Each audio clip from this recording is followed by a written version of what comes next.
So ayun na nga, itong trip namin sa California ang unang out of the country namin as a family na ang intent talaga ay vacation. Kaya habang papalapit yung araw ng aming pag-alis, ang aming anak naman ay sobrang excited. Yun nga lang ay absent siya ng isang linggo sa kanyang school, pero okay lang, pinagpaalam naman namin siya sa kanyang teacher. Kaya nga ayan, nauna siyang maglakad sa amin papunta sa aming designated gate. Kaso nga sa hindi inaasahang pangyayari, ang aming flight ay delayed dahil nagka-problema daw sa gulong ng eroplano, kaya inayos muna nila ito. Kaya ayun, nag-check-in muna kami ng aming mga check-in luggages. Maka-luggages kala mong ang daming dala, samantalang dalaw lang naman yung check-in. Syempre, yun lang naman yung libre. So ayun na nga, boarding time na, kaya ito, papunta na kami sa loob ng eroplano. As usual, yung anak ko nangunguna na naman dahil gustong-gusto na rin talaga makaalis. Sila ng mami niya yung magkatabi sa upuan. Tapos ako, solo lang. Pero hindi ko inaasahan, may katabi na pala ako kasi puno din yung flight namin. At kahit delayed yung flight namin ng 2 hours, aga pa rin kami dumating sa LAX Airport.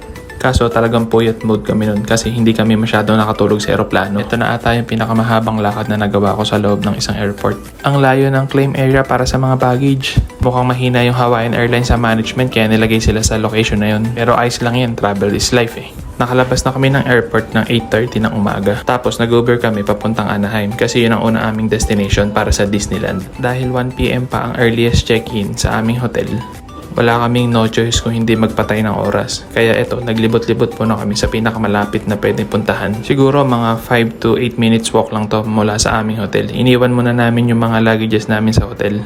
At pumayag naman sila. Kaya eto, pasyal-pasyal muna. Kaso, almost lahat ng store ay sarado pa dahil mukhang pang nightlife itong lugar na to. Kaya nag-sightseeing muna kami sa Halloween display nila.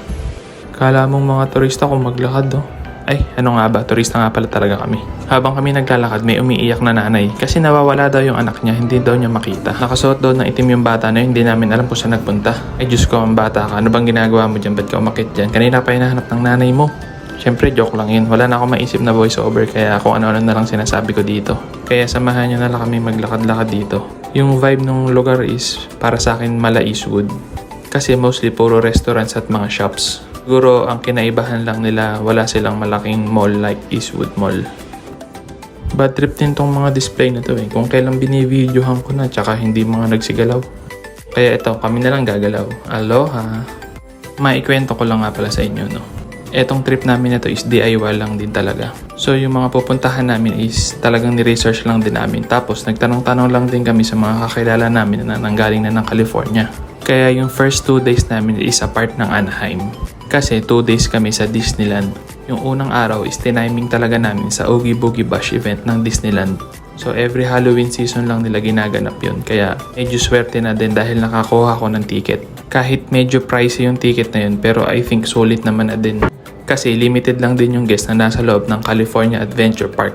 So lahat ng mga regular ticket lang, pinalabas na sila by 6 PM. Tapos ang mga natinira na lang ay may mga Oogie Boogie Bash ticket. Kaya kung may plan din kayo ma-experience yung Oogie Boogie Night, I think i-plan nyo yung pagpunta nyo ng California Adventure Park around September to October.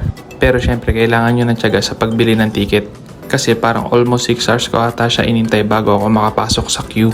So parang bumibili ka lang din talaga ng concert tickets. Talagang tiyagaan lang. Kaya ayun guys, abangan nyo yung mga susunod kong upload. Para at least makita nyo kung ano yung na-experience namin sa Oogie Boogie Night. Talagang naman sulit. Tapos madaming treats din pwedeng makuha ang inyong mga kids kung meron man kayong kasamang bata.